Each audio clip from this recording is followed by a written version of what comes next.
found that when I smoked the pot, I was still able to study the Bible and the history and the conspiracy and still be able to concentrate on it. That's how the weed affected my mind and my life.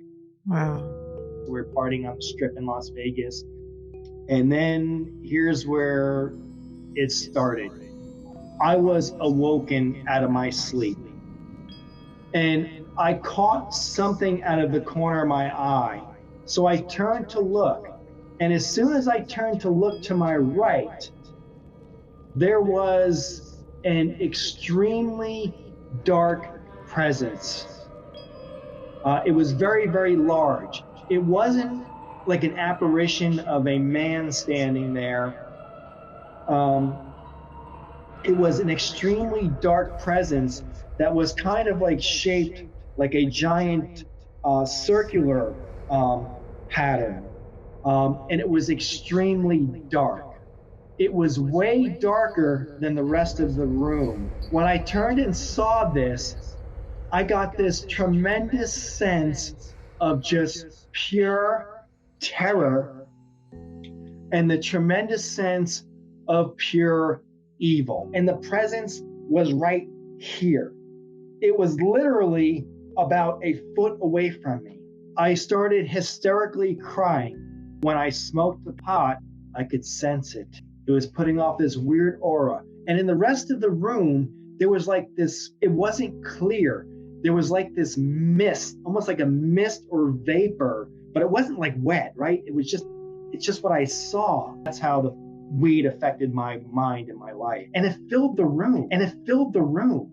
I'm now crying hysterically, and I'm starting to sweat profusely. I now know that it was a demon in the room. The pastor at the church we started going to helped me understand this. All of a sudden, the demon speaks to me. When I smoked the pot, it was more of like a telepathic voice. And the voice came from that dark, evil figure into me.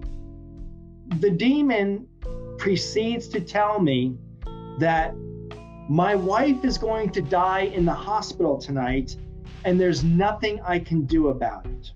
This creature, this demon is telling me my wife is going to die tonight. I'm frozen in my bed. I'm screaming back at the demon, my wife is not going to die tonight.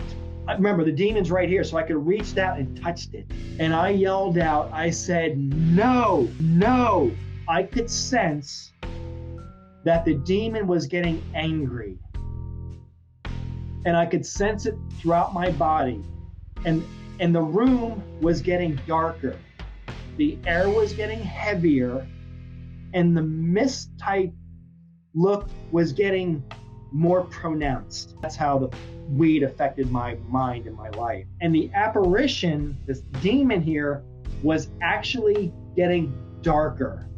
And I could sense the anger and hostility coming off of it even more. Wow. I yelled out, I am not going to die tonight. You're not going to take my life tonight. I am going to live because my wife needs me to live. And I am screaming this at the top of my lungs. I probably woke up the neighbors. That's how loud I was yelling.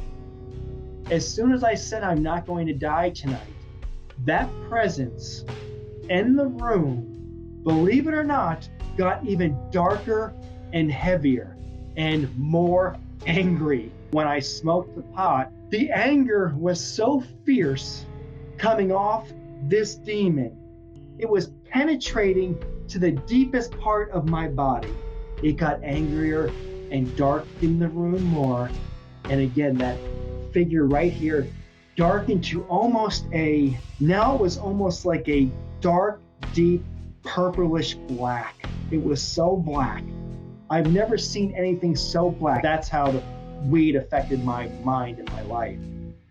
Guys, as soon as I yelled out the name Jesus, that demon vanished. It vanished from my bedroom. The mirage vanished here.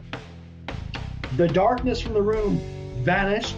And all of a sudden, a warm, the best way I can describe it is a white light, but a warm white light entered my bedroom in a warm white light.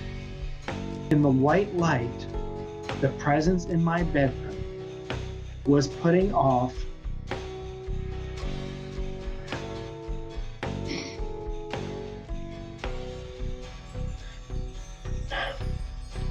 and God tells me as I grab my phone, I have my phone in my hand, and he tells me to go ahead and type in my phone in the notes section again, open up the notes section again, and write in the phone what I'm about to tell you. Again, I try to video it. He says no video. Anything that takes place tonight, when you tell people or if they ask about it, they will understand and believe you if they have ears to hear and eyes to see. Those were his exact words, what he told me.